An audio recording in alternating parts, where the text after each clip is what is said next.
Bonjour tout le monde, j'espère que vous allez bien. Vous m'avez bien demandé de vous faire des vidéos d'analyse sur les tokens qui sont hold par le wallet de la famille Trump qu'on peut retrouver ici. Je vous remets le lien en commentaire ou en description de cette vidéo. Donc regardez la description si vous voulez. Le lien est traqué le wallet.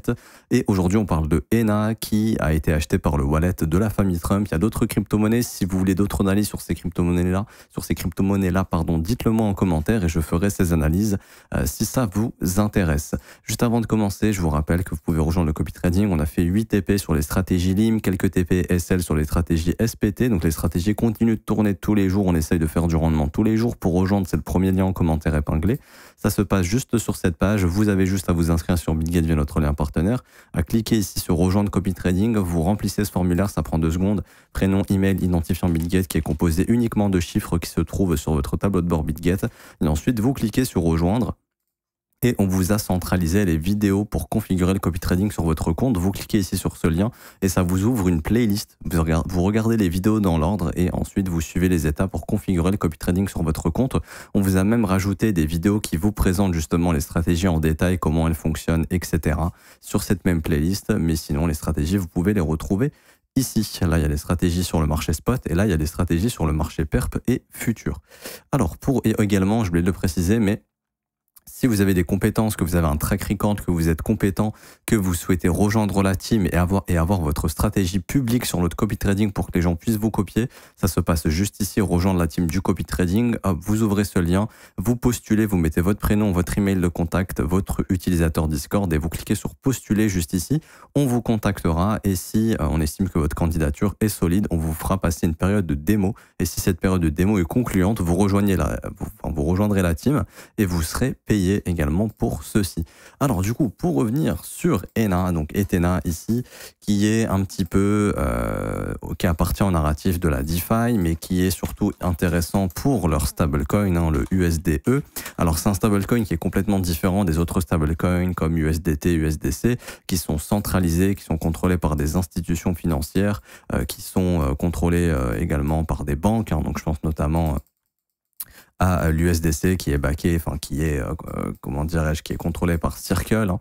Donc on est dans un environnement centralisé sur ces stablecoins là. En fait le stablecoin de ENA, si on peut l'appeler comme ça, c'est un peu le stablecoin du peuple où c'est complètement décentralisé et en fait ce qui fait qu'il est maintenu à la parité avec le dollar, c'est simplement grâce à un mécanisme de delta hedging. En fait ce qu'ils font, c'est qu'ils vont se servir des funding, ils vont shorter, long, etc.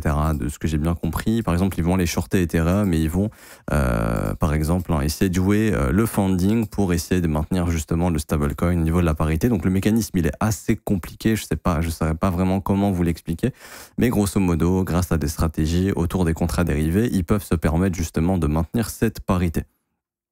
Et grosso modo, ce qui pourrait être compliqué pour eux, c'est le jour où il y a des phases de funding qui sont super faibles, comment ils vont essayer de s'en sortir. Donc là, ils ont prouvé qu'ils ont réussi, parce qu'on a eu des fundings assez bas pendant quelques temps.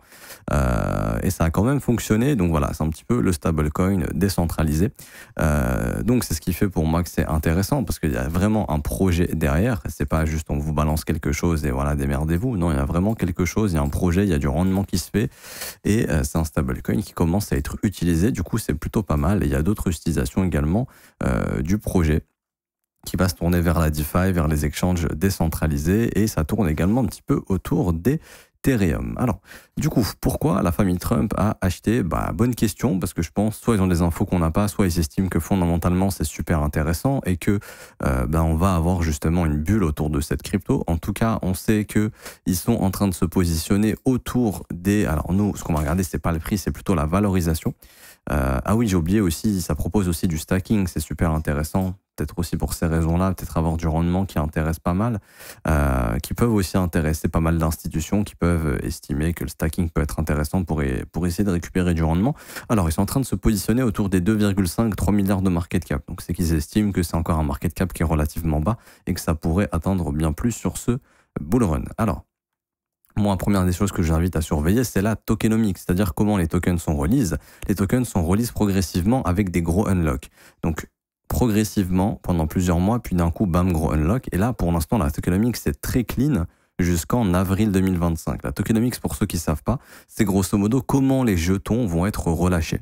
En fait, il y a des investisseurs qui ont investi avant la sortie du projet, ici. On peut voir par exemple qu'il y a Dragonfly Capital, on peut voir ici qu'il y a d'autres ventures qui avaient acheté le projet, notamment le venture de OKEx qui est un exchange, HTX aussi qui est l'exchange de Yobi, donc on a quand même des exchanges qui ont investi dans le projet, enfin les ventures qui appartiennent aux exchanges. Donc ça en fait quelque chose de assez solide entre guillemets. Et maintenant, il y a une grosse demande justement pour le projet, d'autant plus que c'est pas passé dans l'oreille d'un sourd que ici on est la famille Trump qui sont en train de se positionner dessus. Donc ça risque d'intéresser d'autres investisseurs assez importants. Et du coup ici, ce qu'on regarde, c'est la tokenomics, c'est-à-dire quand est-ce que ces investisseurs vont pouvoir récupérer leurs tokens pour pouvoir les vendre, tout simplement. Et aussi comment les projets vont être, les tokens vont être releasés. Alors ce qu'il faut savoir, c'est que au prochain bear market, ENA se fera défoncer. C'est pas un projet à holder sur du long terme. C'est pas genre vous achetez en 2025, vous revendez en 2030. C'est une grosse erreur. Parce qu'en fait, ce qui risque de se passer, c'est tout simplement que ça puisse pumper jusqu'à la fin du bull run et qu'ensuite en bear market, ça fasse que dump. Et en fait, ce serait dommage d'holder un token qui, par exemple, pourrait faire ça, une reconsolidation et peut-être repumper au prochain bull market. En fait, ce serait dommage de ne pas prendre ses profits, de racheter bas et de revendre au prochain bull run, mais de holder en fait pendant 5 ans, alors que vous auriez pu faire beaucoup plus d'argent. Donc pas de holding long terme au vu de la tokenomics, juste de la spéculation sur ce cycle. Je vous rappelle que la fenêtre optimale serait plutôt entre mars et mai, et plus on se rapproche de mai, plus c'est intéressant de commencer à prendre sévèrement des profits. D'autant plus que je vais vous rajouter en violet justement ici le unlock qui arrivera le 2 avril. Donc début avril, on a des unlocks de tokens. Donc ça risque justement également de créer de la prise de bénéfices du côté d'institutions de gens qui sont exposés sur le marché, qui vont se dire ok, attention, il y a beaucoup de tokens qui vont être libérés, ça va créer de l'offre supplémentaire. S'il y a de l'offre supplémentaire, ça pourrait faire consolider ou baisser les prix et du coup on prend nos profits avant ou pendant ce moment. Ok. Alors actuellement, ENA, on est quand même déjà sur un mouvement qui est bien élancé. Donc là, il faut savoir que pour l'investissement, c'était plutôt sur ces signaux haussiers. Là, la cassure de cette structure haussière, ça, je vous l'apprends dans la formation gratuite. D'ailleurs, c'est ces signaux qu'on cherche à acheter. Maintenant, là, c'est plutôt du suivi de tendance. C'est-à-dire qu'il y a un attrait spéculatif qui est en train de se mettre en place autour de ENA, ce qui est cohérent au vu des news qui sortent autour. Et également d'autres institutions qui peuvent s'y intéresser. Du coup, première des choses, vous prenez un FIB et tout ce qui revient sur 38.2, c'est intéressant. C'est-à-dire que là, actuellement, on voit qu'on n'a pas encore eu de retour sur 38.2. Donc, si par exemple, cette imbalance ici, daily, elle saute, attendez-vous à ce que le marché vienne récupérer les stops de ce plus bas, ici, et qu'on vienne en fait chercher les 38.2. Donc acheter les 38.2, ça peut être intéressant ici autour des 89 centimes. Ça ferait un dump à peu près de 32%, 33% depuis le sommet, ce qui est tout à fait cohérent et ce qui changerait rien ici à la dynamique du prix. Ok. Ce qu'on veut, c'est qu'il n'y ait pas de breakout fort ici, parce que s'il y a un breakout qui est fort ici, là, ça pourrait indiquer que le marché pourrait retracer beaucoup plus, comme la zone de rechargement, qui ici se trouve entre 62 centimes et 43 centimes. Et l'objectif même carrément du prix pourrait être de venir chercher la zone de rechargement de la dernière impulsion, pourquoi pas, ici au niveau des 61,8, ok, et au niveau de cette imbalance weekly, donc là autour des 70 centimes. Quoi qu'il en soit, 38,2 c'est une zone intéressante à l'achat pour jouer la continuation haussière. Et si jamais 38,2 est perdu, la prochaine zone d'achat intéressante, c'est pour ça qu'il faudrait garder du cash ici entre 74 centimes et 69 centimes. Maintenant, quels sont les objectifs haussiers sur cette crypto-monnaie? Ils sont assez simples, c'est-à-dire qu'on va prendre le sommet qui avait été trouvé ici en avril 2024. Alors déjà, l'objectif du prix au cours des prochaines semaines sera de venir faire un nouvel ATH très probablement et de partir, pourquoi pas, sur des extensions. Là, c'est normal de voir le prix qui se fait rejeter, qui consolide un peu, puisqu'on est en zone de rechargement de short et c'est une zone de prise de profit pour ceux qui ont acheté cette structure haussière autour des 44 centimes. Ça, pareil, c'est enseigné dans la formation. Également, alors ici au niveau des objectifs, on va du coup aller chercher des extensions haussières entre 161,8 et 200%. Et l'objectif entre 161,8 et 200%, ce serait d'aller chercher entre 2,35$ et 2,85$. Donc ça, c'est des objectifs d'extension. Ça ne veut pas dire qu'on va s'arrêter ici, on peut aller plus haut. Mais en tout cas, quand il y aura un nouvel ATH, ça devient assez rapidement les objectifs à aller chercher. Bien évidemment qu'on peut aussi aller chercher plus haut. Imaginons que ENA nous fasse quelque chose comme ça, à ce moment-là, on pourrait carrément calculer des objectifs d'extension ainsi, qui là nous donnerait des objectifs plus élevés, comme premier objectif 2,38$, deuxième objectif 3,76$, dernier objectif entre 6$ et 7,32$. Alors, Euh, Par exemple, vous savez que 70 à 80% du marché est généralement top entre mars et mai. Ensuite, il y a une grosse correction qui intervient à l'été, une remontée pour 70% des cryptos qui n'arrivent pas à faire de nouveaux sommets, et ensuite elles partent en bear market. Je pense qu'un projet comme ENA, alors c'est une intuition que j'ai, ne vous fiez pas du tout à ça, mais j'ai l'intuition que c'est un projet, encore une fois ça vaut rien, c'est qu'une intuition, mais au vu du narratif qu'on a derrière, ça m'étonnerait pas que ce soit un projet qui justement, si le cycle se répète comme en 2017 et en 2021, que ce soit une crypto qui fasse partie peut-être des 15 à 20% des cryptos qui, elles, puissent faire justement un run de fin d'année avant totalement de s'effondrer, de repartir en bear market. Donc par exemple qu'au mois de mars, avril, on fasse un top, qu'on ait un retracement et qu'ensuite on ait un rallye de fin d'année qui soit plus fort avant de former un top à la fin d'année 2025 et de là définitivement repartir en bear market. En tout cas, c'est une intuition que j'ai. Ça ne veut pas nécessairement dire que ça va se passer comme ça, mais je pense que lui, on pourrait lui laisser une chance de se dire, ok, il peut avoir éventuellement un rallye de fin d'année avec et 10-15% des altcoins qui en ont, pourquoi pas. Et ça pourrait être intéressant peut-être de pas tout vendre d'ici avril, mais peut-être de vendre à les 80%.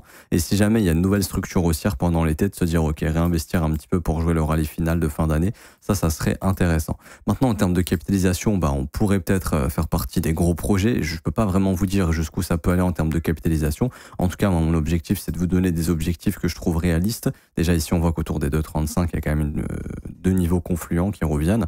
Et également, ici, ensuite, il y a ces objectifs, donc 3,75 $ et puis entre 6 $ et 7,37 $. Alors ici, on multiplierait le market cap par 7 à peu près, sachant qu'on est à environ 3 milliards, si je dis pas de bêtises, ça ferait à peu près plus de 21 milliards ici. Entre 21 et 22 milliards, ça dépendra quand on aura la dilution, etc. Bien évidemment, ce sera à surveiller. Mais je pense que vu qui est dans le projet, que c'est un projet justement qui commence à trouver de l'intérêt, ça m'étonnerait pas du tout que ça puisse justement aller chercher des market cap plus importants. En tout cas, je pense que c'est ce qui est clairement dans le viseur de peut-être d'institutions de grosses baleines qui sont dans le projet, qui se disent ok, c'est un projet qui peut vraiment aller chercher des market cap plus importantes, qui peut se faire une place peut-être dans le top 20, dans le top 10. Et vous savez qu'une place en top 20 en fond de bull run, c'est au moins des capitalisations plus importantes. Alors je sais plus exactement, précédent bull run, on peut checker, hein. Mais si un jour on arrive dans le top 20 sur ce projet en fin de bull run, on peut regarder au bull run précédent, le top 20 c'était combien de tickets d'entrée au niveau de la capitalisation. Du coup je vais aller en novembre 2021, voilà, 21 novembre, à cette période c'était proche du top. On peut voir que pour entrer dans le top 20, il fallait au moins un market cap de 11 milliards. Bon, si la capitalisation sur ce bull run, on va chercher plus haut, ce qui risque d'être le cas. Peut-être que ce sera plus de 11 milliards. Par exemple, un ticket d'entrée dans le top 20, ça pourrait être minimum 15-20 milliards, par exemple. Du coup, si ENA arrive à faire partie du top 20, bon, au moins, on peut dire qu'il serait autour des 15 à 20 milliards de market cap.